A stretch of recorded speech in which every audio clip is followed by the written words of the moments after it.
kembali lagi di Cerita Cinta Channel. Jangan lupa like, comment, and subscribe ya. Terima kasih. Mau kemana? Balik. Bambang, lo itu cowok. Bisa nggak sih jangan sensian? Mata lo masih normal buat bisa lihat mereka, Ben. Astaga, Bat. Ya memang sih, tapi otak lo juga masih normal kan? Usahain, tanya dulu, selidikin dulu. Jangan langsung ambil kesimpulan. Nggak mau kan kejadian dulu terulang lagi? Tapi ya nggak apa-apa juga sih kalau lo mau kehilangan dia. Biar gue yang maju. Ben dengan sengaja hendak meninggalkan Batara dengan berlawanan arah, membuat laki-laki itu dengan cepat kembali dan menarik tangan sahabatnya dengan sedikit kasar. Tugas lo selidiki, gue mau balik ke hotel dan awas aja loh macem-macem. Ancam Batara sebelum akhirnya ia memilih untuk pergi karena kini perasaannya memang sudah sangat kacau dan dia tidak mau terlihat emosi di depan wanita yang ia cintai. Walaupun pada kenyataannya dia emosi lantaran menahan rasa cemburu akibat pemandangan di depan matanya beberapa saat lalu. Ya, Batara memang sudah datang dan ia berencana untuk memberikan kejutan untuk Zevanya. Setelah mendapatkan hadiah yang sekiranya sesuai untuk Zevanya, Batara memutuskan untuk mencari makanan. Akan tetapi, belum juga makanannya datang, ia sudah disuguhkan oleh pemandangan yang begitu mesra antara Zevanya dengan laki-laki lain yang ia tidak tahu siapa. Karena posisi dirinya berada di belakang pria tersebut, jadilah ia tidak bisa melihat wajahnya dengan jelas. Akan tetapi, satu hal yang Batara yakini bahwa laki-laki itu bukanlah Badai, karena ia tahu jelas bahwa hari ini Badai sudah pergi kembali ke Indonesia. Mesra, bagaimana tidak mesra jika laki-laki itu berani menyentuh dan menggenggam tangan Zevanya. Bahkan hal yang semakin membuat Batara kesal dan cemburu saat dimana laki-laki itu dengan begitu berani dan lancang sampai mencubit hidung Zevanya. Sementara sang empunya sama sekali tidak merasa keberatan. Justru keduanya terlihat tertawa dan begitu bahagia. Jadi wajar bukan jika Batara merasa kesal dan cemburu. Apa ini alasan utama dia buru-buru kembali? Dan Badai hanya sebagai alibinya saja. Gumam Batara terus menggerutu di sepanjang jalan. Susah sih kalau punya otak buku begitu, nggak bisa mencerna, dikit-dikit kesel, dikit-dikit marah, kayak bocah. Gumam Ben dalam hatinya sambil menghela nafasnya berat. Malam harinya, Zevanya merasa kesulitan untuk tidur.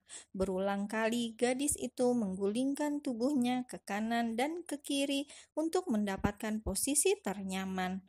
Tapi ternyata nihil, ia masih kesulitan memejamkan mata. Berulang kali juga ia mengecek ponselnya hanya untuk melihat jam juga notifikasi yang mungkin muncul. Akan tetapi karena tidak ada apapun, ia pun mematikannya lagi. Tapi hanya beberapa detik ia nyalakan lagi dan matikan lagi dan begitulah sampai beberapa kali. Tok tok tok.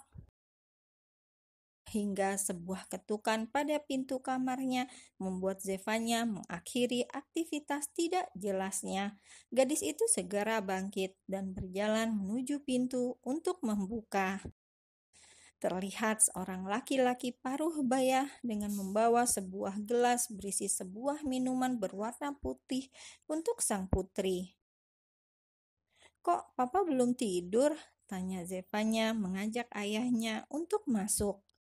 "Papa tahu kamu gak bisa tidur, makanya papa ke bawah buatin ini. Minum dulu gih." Zevanya segera menerima gelas susu dari sang ayah dan langsung meminumnya. "Kenapa?" tanya Papa Rehan membuka suara lagi ketika melihat anaknya sudah menghabiskan susu buatannya. Kini keduanya memilih untuk duduk di sebuah sofa yang berada di dekat pintu balkon kamar Zevanya. Sudah terbiasa bagi Raihan sejak dulu sebelum ia tidur, maka akan mengecek kamar anak-anaknya. Dan memang di antara keduanya, Zafir dan Zevanya, memang anak gadisnya lah yang lebih sering sulit tidur. Sejak dulu, jika Zevanya tidak bisa tidur, maka Raihan akan membuatkannya susu dan menemani putrinya untuk bercerita sampai tertidur nanti di sofa tersebut.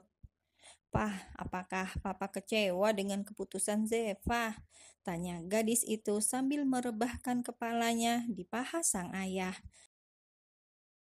Papa Rehan menarik nafasnya cukup berat sambil terus mengusap lembut rambut kepala sang putri. Mungkin ada rasa kecewa sedikit, tapi Papa yakin itu adalah pilihan kamu dan Papa hanya ingin yang terbaik untuk anak-anak Papa. Masa depan ada di tangan kamu, sayang. Jangan terlalu terburu-buru karena seumur hidup itu lama.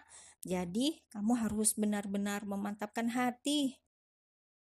Jika memang badai bukanlah laki-laki yang baik untuk kamu, Papa yakin di luar sana Tuhan sudah mempersiapkan laki-laki terbaik untuk putri ayah.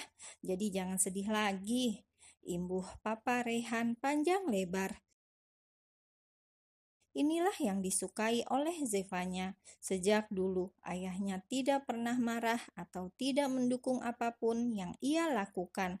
Semua yang ia pilih, maka itu juga akan menjadi pilihan orang tuanya. Dan harapan Zevanya dalam memilih pasangan, ia sangat ingin menemukan sosok seperti ayahnya. Begitu lembut, penyayang, dan tentu saja setia. Karena hingga kini hanya ada satu nama wanita dalam benak sang ayah, yaitu ibu kandung Zevanya. Tuhan, tolong berikan aku suami yang seperti Papa. Tidak setampan Papa, tidak apa, asal hatinya baik, lembut, dan juga menyayangiku, dan menjadikanku wanita satu-satunya dalam hidupnya. Doa Zevanya dalam hati sambil memejamkan mata, hingga tak berapa lama ia pun tertidur di pangkuan sang ayah. Kenapa kamu cepat sekali besarnya? Papa Rehan menghela nafasnya sedikit berat sambil terus menatap wajah putrinya. Baru kemarin Papa mengajarimu bicara dan berjalan, tapi kenapa kamu sekarang sudah sebesar ini? Mengapa waktu harus cepat berlalu? Setetes air mata kembali menghiasi wajah tampan duda dua anak tersebut. Rasa sesak kembali menyelimuti hatinya kala mengingat betapa sulitnya ia membesarkan kedua buah hatinya seorang diri. Zafir memang sudah mandiri sejak kecil, selalu bisa ia andalkan dan bisa membantunya dalam menjaga Zevanya. Tapi gadis kecil itu, gadis yang begitu manja dan selalu mengandalkan dirinya, kini sudah berubah menjadi sosok gadis remaja yang sudah mengenal cinta. Tak bisa dipungkiri bahwa Raihan sedikit merasa takut jika kelak Zevanya benar menemukan sosok lain dalam hidupnya. Mungkin jika laki-laki itu badai, ia masih bisa dekat dengan putrinya karena badai masih ada darah keluarga dengannya.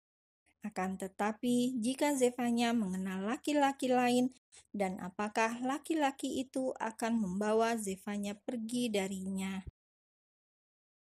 Membayangkan kelak Zevanya akan menikah dan lebih mencintai laki-laki lain daripada dirinya sudah membuat hatinya sakit dan perih. Andai waktu bisa diulang, Raihan ingin mengulang kembali kebersamaannya dengan kedua anaknya saat masih kecil, di mana mereka masih menjadi miliknya sepenuhnya. Papa berharap siapapun laki-laki itu kelak bisa membahagiakan kamu, sayang. Gumam Papa Rehan pelan. Ia segera mengangkat tubuh putrinya untuk dipindahkan ke tempat tidur. Sebelum pergi, Raihan memastikan putrinya tidur dengan nyaman dan sebuah kecupan singkat di kening sang putri sebelum akhirnya ia memilih pergi dan keluar untuk istirahat. Tanpa ia tahu bahwa ketika ia keluar, Zevanya kembali membuka matanya. Ia merasakan tetesan air mata dan suara gumaman sang ayah tentang dirinya. Tak bisa dipungkiri bahwa hatinya ikut sesak mendengarnya. Bahkan kini matanya ikut berair karena memikirkan sang ayah. Zeva tidak akan meninggalkan papa.